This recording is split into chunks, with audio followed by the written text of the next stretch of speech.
of the Great Lakes. Just imagine the amount of power you need to do that.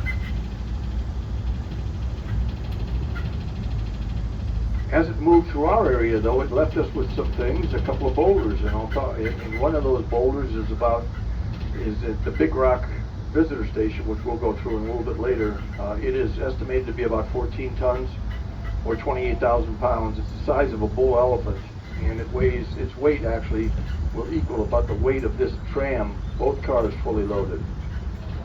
It was brought down here by that glacier from, biologists estimate, the Hudson River Valley or northern Wisconsin, because we know it's not from here because we don't have that much granite on the property or in this area. This is mostly bedrock of limestone and sandstone.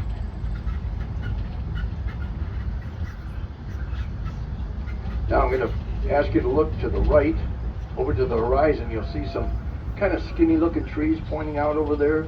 Those are spruce trees, and they mark, and a little bit beyond that, we'll show you that is the whole size of the Arboretum itself. The grounds, and actually goes a little bit beyond that, just to give you some idea of the size. I talked about families. This is our first family collection. These are the conifers in here on the right, and they're so named because they have cones that bear their seeds, and they include pines, spruce, large cypress, fir, redwoods, cedars, and junipers. Now, as you probably know, conifers have needles, and most of the conifers are evergreen, which is to say they keep their needles year-round, except for the larch, the dawn redwood, and the bald cypress, which are in there. They shed their needles in the fall, and they regrow them in the spring.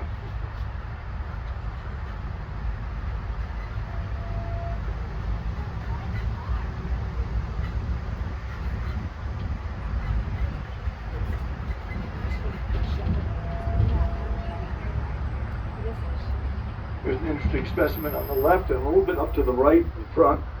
That's a paperbark maple, a copper-colored plant, and it is called paperbark because paper is about the thinness or thickness of paper, and it peels that way. It's a natural process. There's one over there on the right, and now there's another one here on the left. And that tall tin can with the kind of flat top on it is actually a bluebird box that's to attract bluebirds into there to nest. We love bluebirds on the property. They're not only beautiful, but they are voracious eaters of mosquitoes. Swallows also